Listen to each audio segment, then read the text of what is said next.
Հարգելի նախագահներ, հարգելի պատգամավորներ, Երևան քաղաքի 2025 թվականի բյուջեի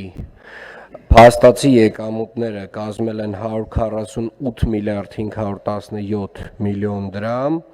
կամ փաստացի եղել են 100.5% ըստ կատարողականի, որից սեփական եկամուտները հավաքագրվել են 96 միլիարդ 596 միլիոն դրամի չափով կամ մոտավորապես 9% գերակատարմամբ։ Միաժամանակ նշեմ, որ սեփական եկամուտների փաստացի հավաքագրումն ավել է 2024 թվականի փաստացի ցուցանիշից 25 միլիարդ 396 դրամով։ Եվ սա խոսում է վերջին տարիներին Երևան քաղաքի սեփական եկամուտների աճի կտրուկ տեմպի մասին, որը որ փոքր մասով է կապված գույքահարկի հետ։ Սա այն վարչարարության արդյունքն է, որ Երևանի քաղաքապետարանն իրականացրել է տարբեր ոլորտներում եւ հավաքագրումների համար հնարավորություն է ստեղծել մասնավորապես շինարարության ոլորտից եւ տարբեր այլ ոլորտներից, որոնք որ նախկինում փաստացի եղել են կամ ստվերային դաշտում կամ որևէ турքերով եւ հարկերով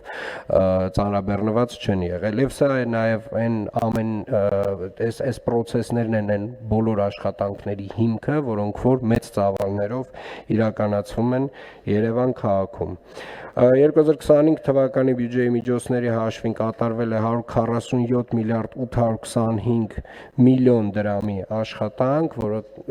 մեր ծախսային հոդվածների նախատեսվածի 90%-ն է եղել եւ հաշվետվու տարում իրականացվել են բազմաթիվ եւ բազմաբնույթ աշխատանքներ եւ սեփական եկամուտներ եւ պետական բյուջեի եւ վարկադրամաշնորհային միջոցների հաշվին։ Առաջին հերթին երևի թե կնշեմ ճանապարհային ենթակառուցվածքների հարցը, որ ընդհանուր առմամբ մոտավորապես մեր ծախսը եղել է 4 միլիարդ դրամի եւ իրականացվել են եւ միջին նորոգման աշխատանքներ եւ մեծ ծավալի փոսալցման աշխատանքներ եւ ինչ որ տարածված կարծիք կար մի պահ, որ այն հատվածներում որտեղ որ այս նորոգման աշխատանքները իրականացվել են, դրանք որակով չեն իրականացվել եւ ձմեռվա սեզոնից հետո խնդիրներ են առաջացել, ուզում եմ վստահեցնել, որ բոլոր այն հատվածներում, որտեղ որ Երևանի քաղաքապետարանը իրականացրել է միջին նորոգման աշխատանքներ կամ փոսալցման աշխատանքներ,